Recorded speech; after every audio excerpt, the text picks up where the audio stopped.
nostalgia, ma registriamo che sono 18 anni dalla dichiarazione dell'indipendenza della Padania e cerchiamo di fare continuità tra quello che è un ideale, l'articolo 1 dello Statuto della Lega Nord, la volontà di un'indipendenza piena, e quella che è invece la concretezza di tutti i giorni, quello che chiamo di solito nel frattempo, che cosa facciamo? Beh, questa sintesi proviamo a farla con il capogruppo alla Camera, Massimiliano Fedriga, che dovrebbe essere già in onda con noi. Massimiliano, ci sei? Ci sono, grazie dell'invito. Allora, Massimiliano Fedriga, capogruppo alla Camera della Lega Nord. La prima domanda è un po' teorica, ma è proprio questa: come si fa a fare la sintesi tra un'utopia così grande, che è quella addirittura di creare una nazione diversa, inedita nel panorama mondiale rispetto a quella in cui si vive, e poi la concretezza invece di tutti i giorni, quindi di raffrontarsi con le leggi italiane, con le istituzioni italiane e con la crisi economica dell'Italia nell'Unione Europea? Beh, guarda, una forza politica come la Lega responsabile deve avere ovviamente il grande obiettivo, ma anche sapere di quello di cui la gente oggi vive e i problemi che affronta, e per questo la nostra azione è ovviamente basata anche su queste criticità, sulle quali stiamo contestando in modo feroce il governo Renzi, perché con altrettanta ferocia il governo Renzi sta trattando i nostri cittadini, e quindi bisogna anche avere quel senso di responsabilità di sapere che ci sono delle famiglie non che domani, ma che oggi non riescono a trovare le risorse per mantenere la propria famiglia, per dare un futuro ai propri figli, per dare da mangiare a chi vive in casa con queste persone. Quindi noi dobbiamo assolutamente portare avanti questa azione, ovviamente pensando e puntando sempre al grande obiettivo. Ecco, anche perché le statistiche degli osservatori internazionali sono tutti più o meno concordi nel parlare di un'Italia che è ormai il fanalino di coda del G7, quantomeno. L'Ocse, l'ultima di oggi, ha registrato per il PIL italiano un calo dello 0,4. Non è magari importante la cifra del calo, però che ci sia una decadenza continua, questo mi pare un dato di fatto difficilmente controvertibile. Sì, ma è anche da segnalare che è l'unico paese del G7 che è in recessione. Quindi è un segnale drammatico, del quale ovviamente questo governo, e devo dire anche gli ultimi due che l'hanno preceduto, ovvero quello Monti e Letta, e ricordo in tutti e tre a maggioranza Partito Democratico, hanno la responsabilità. L'ultimo dato positivo era quello con la Lega al governo, che con tutte le criticità che ci possono essere state era l'ultimo dato positivo dove il paese era ancora in crescita.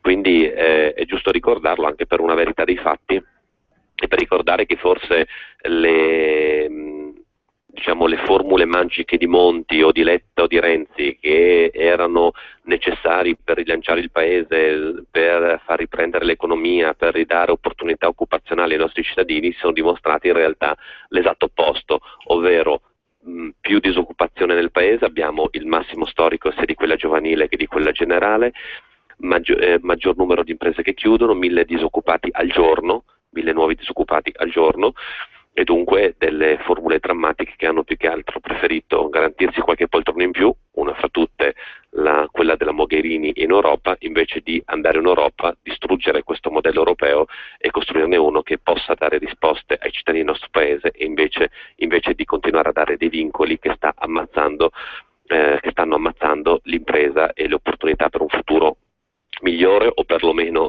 dignitoso per i nostri cittadini. Ecco, la cosa inedita della Lega, credo, come forza di opposizione, è che non solo dice, insomma, fa un'analisi radicale della situazione politica, e quindi hai appena detto ribaltare il tavolo in Europa, distruggere i legami con Bruxelles, quindi cose molto radicali che si dovrebbero fare, ma addirittura ci sono tante proposte concrete che Renzi potrebbe fare, per intenderci, domani mattina, che la Lega in modo costruttivo ha messo sul piatto. Le vogliamo ricordare queste proposte economiche e non solo? Guarda, noi abbiamo detto con chiarezza che per andare ad affrontare la crisi che ci preoccupa più di tutti, ovvero quella del lavoro, è necessario mettere in campo due misure. La prima, che ovviamente ha una prospettiva di medio-lungo periodo, ed è la flat tax, una tassa del 20%, abbiamo ipotizzato, uguale per tutti, che possa far tornare il nostro paese ad essere competitivo, le nostre imprese a produrre e magari attrarre nuovi investimenti, e quindi offrire nuovi posti di lavoro. Ricordo sempre che nel nostro paese abbiamo il 68,3% di total tax rate, ovvero pressione fiscale complessiva. In Slovenia, quindi non sto parlando di Cina o di India, paesi molto distanti con diritti molto diversi, ma in Slovenia c'è l'esatta metà, il 34%. In secondo luogo, seconda misura fondamentale, andare ad abolire la riforma delle pensioni Fornero, per la quale abbiamo raccolto le firme, per la quale stiamo aspettando una risposta della consulta. Questo perché? Perché anche un bambino può capire che in un momento di contrazione dell'offerta lavorativa, se vado a bloccare in modo così drastico, fino a 8 anni in più ricordo, con la riforma Fornero regime, il ricambio generazionale, il risultato è quel 43% di disoccupazione giovanile di cui ho parlato prima, è una diretta conseguenza. Sono due misure, non serve tutte le varie formule di cui cercano di infarcire i giornali, i mezzi di comunicazione in generale, la riforma del lavoro con questa delega al governo, serve a poco o nulla. Non si crea lavoro cambiando i tipi di contratti, è una balla colossale, qualsiasi imprenditore può confermarlo. Il lavoro si crea se le nostre imprese sono competitive e quindi hanno bisogno di produrre, perché io posso eliminare l'articolo 18 e far licenziare le persone in un quarto d'ora, che se non ho nulla da produrre non assumerò nessuno. Quindi bisogna rendere competitive le imprese, dall'altro favorire il cambio generazionale. Formule semplici, concrete, attuabili. Evidentemente invece questo governo preferisce dare risposte alla grande finanza europea, a quelli che chiedono di tenere determinati vincoli per impoverire l'attività produttiva del nostro paese, perché più è povera l'attività produttiva del nostro paese, più si arricchiscono altri territori di altri paesi che ovviamente guadagnano occupando fette di mercato che prima invece erano occupate dalle nostre aziende. Ecco, uno dei passaggi del segretario federale Salvini al forum di Cernobbio, economicamente secondo me è rilevante da risottolineare, è appunto questo, che bisogna passare dalla tutela di coloro che in Italia importano alla tutela di quelli che dall'Italia vorrebbero esportare. Come si fa, secondo te, Massimiliano, a fare questo ribaltamento? Beh, guarda, per prima cosa quello che abbiamo detto, ovvero rendere competitive chi produce nel nostro paese. Allo stato attuale non è per nulla competitivo. Voi tenete in considerazione che per esempio è stata approvata una fra tutte la norma sulla percentuale di arancia presente nei succhi di frutta. Ebbene, nel nostro paese abbiamo messo delle norme maggiori che ufficialmente e di fronte all'opinione pubblica sono state vendute come dire c'è più percentuale di arancia nel succo, dove c'è scritto arancia o aranciata, la cosiddetta aranciata, e quindi saranno maggiormente tutelati i consumatori. Peccato che questa norma valga solo per chi produce nel nostro paese, non per chi vende nel nostro paese. Il risultato quale sarà? Che le imprese andranno a produrre all'estero e ci venderanno ai nostri consumatori lo stesso aranciata con la bassa percentuale di succo d'arancia al suo interno e oltretutto andando ad impoverire il tessuto produttivo del nostro paese. È un esempio fra tanti ma esemplificativo. In secondo luogo io penso che abbiamo detto bisogna distruggere questo modello d'Europa, certo, bisogna distruggerlo perché anche l'Europa non tutela la nostra attività produttiva. Stati Uniti per esempio mettono su molti prodotti dazi, il nostro paese invece è stato alla mercé di tutte quelle realtà produttive dove non si rispettano norme sul lavoro, norme sul lavoro minorile, norme ambientali e quant'altro, e ovviamente le nostre imprese a questi piani non possono competere perché chiaramente una competizione sleale e dunque noi cerchiamo di anche fare questo tipo di proposte. È ovvio che con questa Europa nessuno può pensare di andare a cambiare questa Europa perché il risultato sarà sempre lo stesso e l'abbiamo visto più volte. Renzi era andato in Europa a dire andiamo a trattare su l'asilo politico europeo per la questione immigrati e sul scardinare le norme europee economiche perché stanno distruggendo il paese. Il risultato è tornato dicendo no, le norme economiche non si toccano, stiamo dentro i vincoli che ci sono, la flessibilità che già c'è, e asilo politico europeo gli hanno fatto una pernacchia ed è tornato nel paese. Per quello noi diciamo bisogna distruggere questo modello europeo. Non siamo contro l'Europa, siamo contro questa Europa che deve essere spazzata via e costruita con un modello basato sulle esigenze delle imprese, dei cittadini, delle famiglie e non invece di qualche grande multinazionale o qualche grande banca europea che sicuramente non sta difendendo la piccola e media impresa, le persone comuni e le famiglie che faticano ad arrivare a fine mese. Ecco Massimiliano, io ti volevo fare una domanda se vuoi da spiccia politica di palazzo, però ti volevo chiedere se c'è la sensazione a chi come te frequenta le istituzioni maggiori del paese che in effetti la grande coalizione mediatica politica che stava sostenendo Renzi, che ha sostenuto Renzi fino alle europee, stia iniziando a scricchiolare, oppure è un buon auspicio di chi non ama questo governo? No, io credo che Renzi stia vivendo allo stato attuale delle difficoltà. Oggettivamente ha fatto delle promesse che noi da subito abbiamo denunciato quali promesse farlocche, semplicemente del fumo da vendere ai mezzi di comunicazione. I grandi mezzi di comunicazione invece l'hanno voluto vedere come il salvatore, adesso si stanno tutti un po' rendendo conto che da quello che ha detto a quello che fa ce ne passa, gli ha questi ponti, anzi direi che sta facendo, se non l'esatto opposto, quasi. Abbiamo visto l'aumento delle tasse, malgrado gli 80 euro promessi, si è tradotto con un rincaro di Tasi e Tari, quindi maggiori tasse per i cittadini, e dico che correlato, le due cose sono correlate, perché gli 80 euro sono stati coperti tagliando soldi agli enti locali, risorse agli enti locali. Risultato: si aumentano le tasse locali, detto fin dall'inizio, o si tagliano i servizi, queste sono due cose. Certo. Comunque il cittadino viene sempre martoriato. E dunque è chiaro che chi un minimo cerca di ragionare e guardare in modo oggettivo oltre alle chiacchiere di Renzi si rende conto che evidentemente il paese lo sta portando alla deriva, anzi lo sta spingendo dentro il fosso più che tirarlo fuori dalla crisi economica. Ecco Federica, ti chiedo per favore di rimanere in onda ancora qualche minuto, perché abbiamo Alberto Bagnai con noi. Alberto, ci sei? Sì, sono qui, ti ascolto. Ecco, Alberto, buonasera.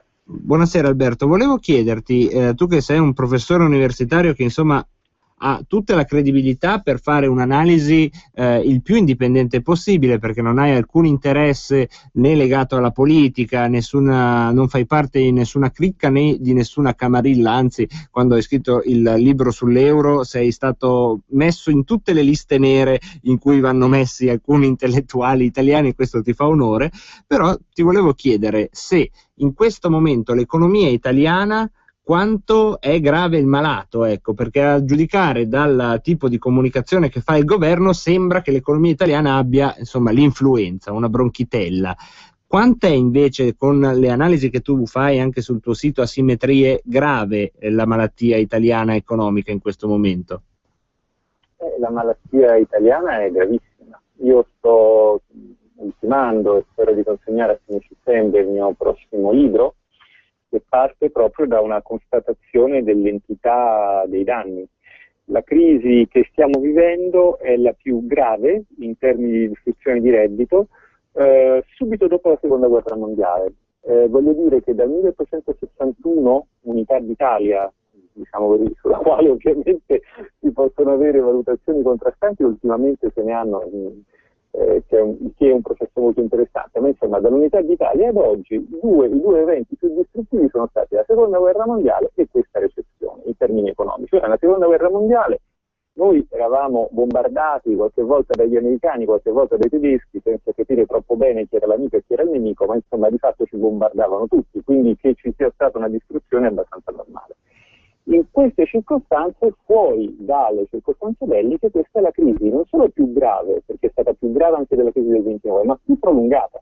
La crisi del 29 praticamente dopo 5 anni, 6 anni si era recuperato il livello di reddito precedente alla crisi. Quindi se tutto va bene ce ne vorranno altri 6-7 per tornare al livello pre-crisi. Questo si dice il Fondo Monetario Internazionale. Quindi la crisi più grave e più lunga, una cosa che veramente non ci si aspettava alla quale non ci si aspettava di poter assistere in periodi civili, ecco, come quelli in cui siamo, in cui insomma, l'economia ha fatto dei progressi, ma gli economisti non sempre, come dire, ne prendono atto e non sempre si schierano, diciamo così, dalla parte di quello che insegnano i loro studenti. Ecco, secondo te Alberto, quale può essere una soluzione, insomma, economica a questa situazione? Quanto deve essere radicale la cura? La cura deve essere proporzionata alla tragicità della situazione nella quale siamo, e quale sia, diciamo così, il rimedio è abbastanza ovvio ormai per tutti. Ci sono due cose che non funzionano nel sistema attuale. Una non funziona neanche, diciamo così, mantenendo l'euro, ed è il fatto che si è ormai capito che non ha senso che la banca centrale sia indipendente dal governo. Perché dico che non ha senso, lo capiscono più o meno tutti, vedete che Draghi versa secchiate di miliardi nell'economia europea e è come, non so, diciamo, va giù nelle profondità carsiche agli imprenditori non arriva perché rimane all'interno di un sistema finanziario che, come dire, lo usa per scopi che potremmo così blandamente etichettare come speculativi, certo non per fare credito alle imprese. Il fatto è che un governo ha la certezza che la moneta che mette in circolazione venga effettivamente spesa per costruire, per fare infrastrutture, ma anche per consumi, solo se la spende lui. Cioè in pratica quello che ci vuole in situazioni di crisi come questa è la monetizzazione del fabbisogno, cioè che il governo, che è già molto indebitato, possa finanziarsi stampando moneta. Siamo in una situazione di deflazione, quindi non c'è da temere lo spettro dell'inflazione, quello che c'è da temere viceversa è il collasso. Ovviamente questo non succederà e un presupposto però perché possa succedere è che l'euro venga smantellato e in qualche modo sicuramente lo farà. È il sistema monetario più rigido della storia dell'umanità, se ne potrebbe parlare ma non voglio annoiare gli ascoltatori, lo spazzerà via la storia perché temo che sia difficile fare la cosa giusta, cioè trovare un consenso politico per dividersi i costi di questo colossale errore. Ecco, davanti a questa analisi, torno a Federica per un'ultima domanda, quanto senti rafforzata la voglia, insomma, di proporre e di portare avanti un'idea di paese, ma non solo, un'idea di sistema fiscale non solo differente, alternativo a quello del renzismo e che poi è stato quello di Letta e che poi è stato quello di Monti? Sì, più che altro mi conferma che la via è obbligata. Chi ha volontà di fare uscire il paese, e quindi vuol dire i cittadini, le imprese, dalla crisi, la via è obbligata. Chi invece vuole continuare a difendere questa Europa, questo euro, questo sistema economico che ci ha distrutti, l'unica via che può seguire è quella della distruzione del paese stesso. E quindi la Lega continuerà in modo forte questa battaglia, convinti che anche i cittadini, malgrado di non dare di informazione che ovviamente cerca di distogliere dai veri problemi che si vivono ogni giorno, i cittadini saranno sempre più rafforzati anche loro in questa tesi e ci auguriamo che la maggioranza di essi possa ritrovare, guardi, supero anche, non nella Lega, ma chi la pensa in questo modo, chiunque sia, l'unica via d'uscita e l'unica strada per cercare di dare una risposta a questa situazione drammatica che ogni giorno vediamo nei nostri territori. Vedo aziende che chiudono, cittadini disperati e ovviamente la soluzione non può essere quella di Monti, Letta o Renzi. Grazie mille Federica, ti lasciamo alla tua giornata parlamentare, grazie di aver partecipato a questo nostro piccolo dibattito sulla crisi, su come uscirne e quanto è malato il paese e invece torniamo da Bagnai perché... Ovviamente comprerò il libro di prossima uscita. Ecco, appena esce sicuramente ma io direi di darlo a Matteo Salvini che mi sembra che è un ottimo, come si dice, promoter dei libri di Bagnai. Allora Alberto, grazie Federica. Alberto, ci sei? Ecco, io ho una domanda che mi vergognavo a fare con Federica in diretta, ma adesso siamo solo io e te la devo fare perché io comunque mi ritengo un buon esemplare di gonzo a cui arrivano le notizie economiche. E quindi proprio l'altro giorno ho sentito il giornale radio che diceva l'Italia è in deflazione e i prezzi continuano a scendere e io ho pensato, se i prezzi scendono bene. Quanto è gonza questa mia affermazione, questo mio pensiero? Quante cose non vede questo mio istintivo pensiero da gonzo? Ma il problema è che, la deflazione,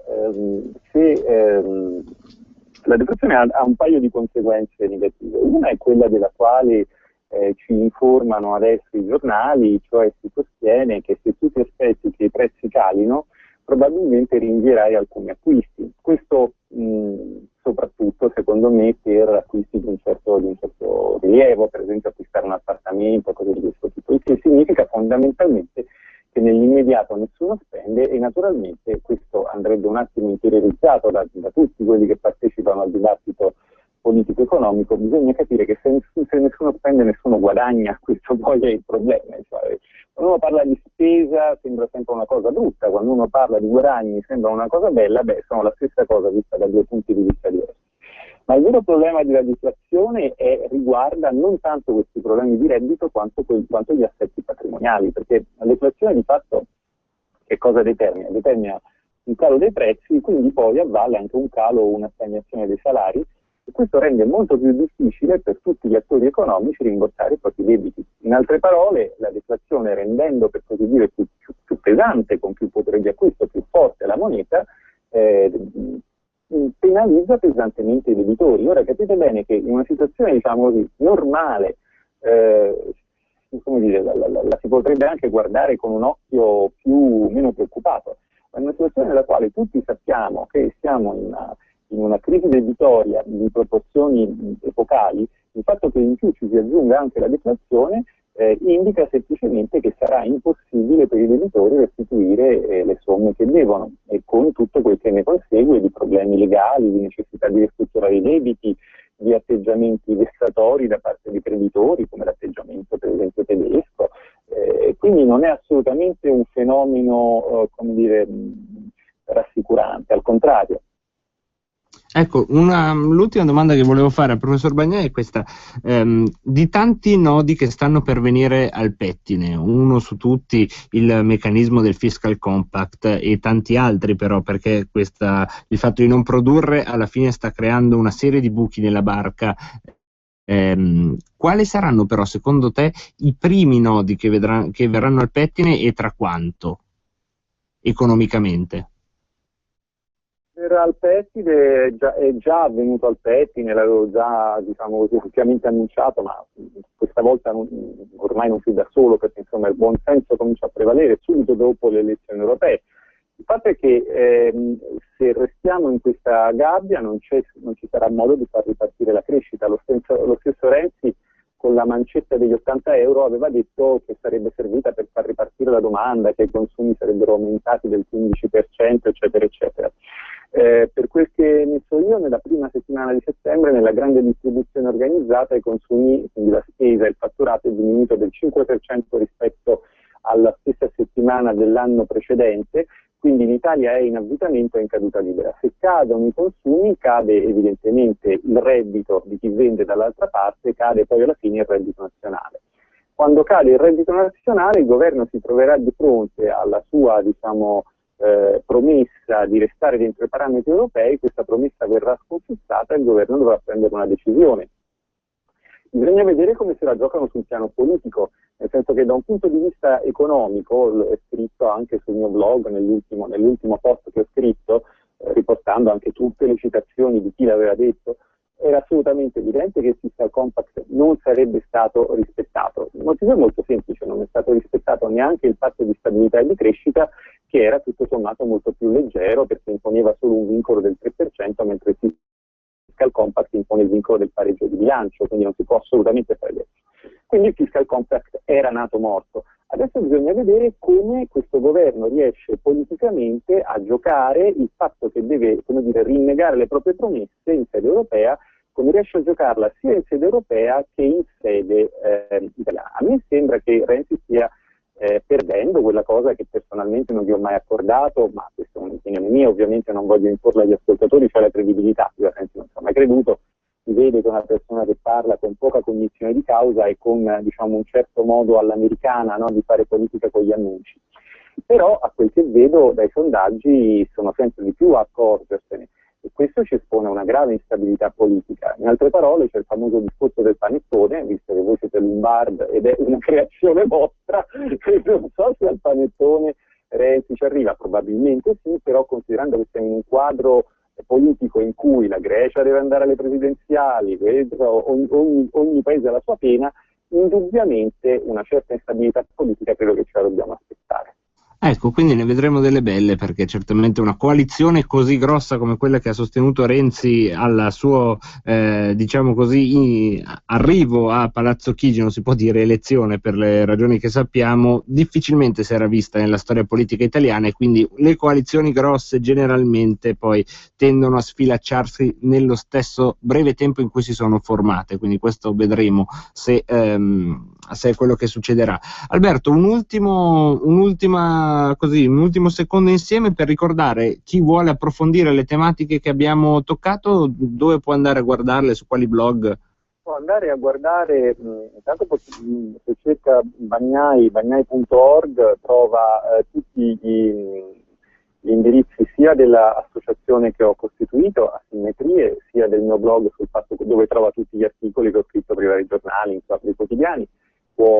Trova il mio blog sul Fatto Quotidiano e trova poi il link al mio blog Gufinomics, quello dove mi esprimo più spesso, insomma. Quindi bagnai.org, Alberto Bagnai, con Google mi trovate abbastanza facilmente se vi interessa. Grazie mille Alberto. Per il momento noi qui da Radio Padania ti salutiamo, ma ci sentiamo presto quando ci sarà da fare un altro punto economico su quella che è la situazione di questo strano paese noto come Italia. Grazie Alberto. A presto, arrivederci. Grazie mille Alberto Bagnai.